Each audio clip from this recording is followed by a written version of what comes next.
दुनिया का वह हिस्सा जहां जीवन और मौत के बीच सिर्फ एक सांस का फासला है, जहां के जंगलों में दुनिया का सबसे ताकतवर शिकारी साइबेरियन टाइगर घूमता है और जहां की झीलों में दुनिया का सबसे पुराना और सबसे गहरा पानी समाया है। साइबेरिया एक ऐसा इलाका जो रूस के 77 पर हिस्से को कवर करता है, लेकिन फिर भी यहाँ सिर्फ 3 पर आबादी रहती है। यह वो जगह है जहाँ हर कदम पर प्रकृति की एक अनसुलझी पहेली आपका इंतजार करती है। क्या आप जानते हैं कि साइबेरिया का एक हिस्सा साल के 6 महीने पूरी तरह बर्फ से ढका रहता है और यहाँ के कुछ गांवों में साल भर तापमान -60 डिग्री सेल्सियस से भी कम रहता है, पर फिर भी यहाँ के लोग सरवाइव कर रहे हैं। वो अपनी अनोखी परंपराओं के साथ और प्रकृति के सबसे कठिन इम्तिहान का सामना करते हैं। इनके लिए बर्फ का टुकड़ा ही पानी है। आज के इस वीडियो में हम आपको ले चलेंगे साइबेरिया की अनदेखी और अनसुनी कहानियों की गहराई में, जिसमें दुनिया की सबसे बड़ी, प्राचीन और गहरी बैकाल झील भी शामिल है। इसके साथ ही आज से करीब 100 साल पहले हुए तुंगुस्का उल्का पिंड के विस्फोट, जिसने पूरी दुनिया हिला के रख दिया था, उसके बारे में भी बात करेंगे और जानेंगे कि क्यों साइबेरिया को दुनिया का सबसे बड़ा नेचर रिजर्व कहा जाता है। तो जुड़े रहिए, क्योंकि यह सफर आपको एक ऐसी दुनिया में ले जाएगा जिसे आपने पहले कभी नहीं देखा होगा। दुनिया का सबसे बड़ा देश रूस और उसका सबसे बड़ा इलाका साइबेरिया, जो कि यूरोप और एशिया के उत्तरी हिस्से में स्थित है। इसका क्षेत्रफल 1,31,00,000 वर्ग किलोमीटर है। ये यूरोल पर्वत से प्रशांत महासागर तक फैला हुआ है। साइबेरिया का क्षेत्र इतना बड़ा है कि इसमें पूरा अमेरिका या यूरोप समा सकता है। यही नहीं, भारत जैसे इसमें 4 देश समा सकते हैं। फिर भी यहाँ की जनसंख्या मात्र 3,68,00,000 ही है और इतनी कम जनसंख्या होने के पीछे का सबसे बड़ा कारण ये है कि यहाँ का अधिकांश हिस्सा जंगल, पहाड़ और दलदली क्षेत्रों से भरा पड़ा है। लेकिन इससे भी खतरनाक यहाँ की सर्दी है, जो आपको कुछ ही मिनटों में बर्फ में तब्दील कर सकती है। यहाँ सर्दियों में तापमान 0 से कई डिग्री सेल्सियस नीचे चला जाता है और इतना कम तापमान होने के कारण यहाँ के लोगों का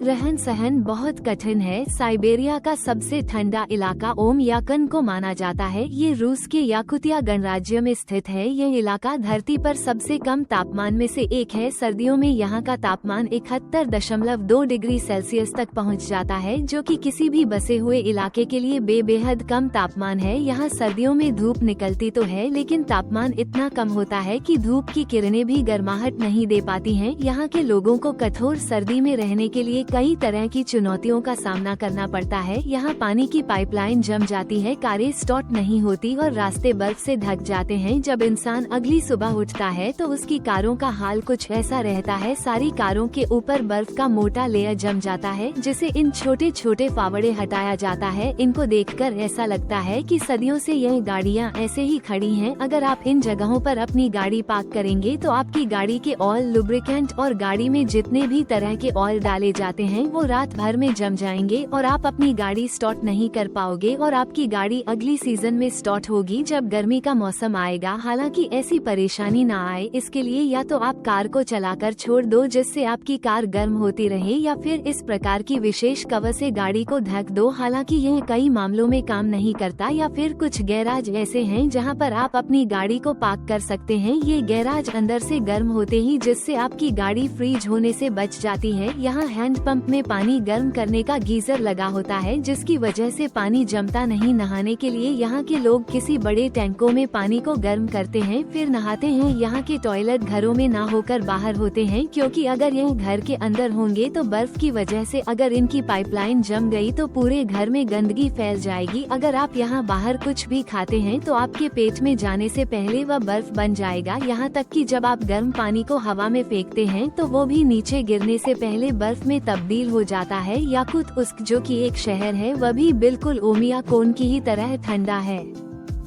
लेकिन यहाँ पर टूरिस्टों की भीड़ लगी रहती है, क्योंकि बेहद ठंडा होने के बावजूद इस शहर में हर चीज मौजूद है। यहाँ की नदियों और झीलों का पानी आपको जमा हुआ दिखाई देगा। कुछ जगहों का बर्फ इतना मोटा होता है कि आपको लगेगा ही नहीं मैं किसी झील या तालाब के ऊपर चल रहा हूँ। ओमियाकोन से दक्षिण पश्चिम में लगभग 1500 किलोमीटर की लंबी दूरी तय करने के बाद आपकी मुलाकात दुनिया के सबसे बड़े झील से होगी, जिसका नाम बैकाल झील है। शायद आपने अपने किताबों में पढ़ा होगा। आज हम इसके बारे में डिटेल से जान लेते हैं। वैज्ञानिकों के अनुसार इस झील का निर्माण लगभग 25 से 30 मिलियन वर्ष पहले हुआ था। हालांकि इसका निर्माण कैसे हुआ, इसके पीछे कई सिद्धांत हैं। कुछ का कहना है कि इसके निर्माण में टेक्टोनिक प्लेट का हाथ है और कुछ का कहना है ज्वालामुखी के भयंकर विस्फोट से इसका निर्माण हुआ। हालांकि निर्माण कैसे भी हुआ हो, लेकिन ये किसी अजूबे से कम नहीं है। इसकी लंबाई 636 किलोमीटर और चौड़ाई 79 किलोमीटर है। इसके सबसे गहरे भाग की बात करें तो वो 1600 मीटर के आसपास है, लेकिन औसत गहराई 7444 मीटर है। ये झील पूरी दुनिया के सारे मीठे झीलों का 20 पर पानी अकेले समेटे हुए हैं। लेकिन इसका नजारा देखकर आप तब हैरान हो जाओगे जब ये झील पूरी तरह से जम जाती है। सर्दियों के दौरान ये झील कहीं कहीं थोड़ी बहुत और कहीं कहीं ये पूरी तरह से जम जाती है।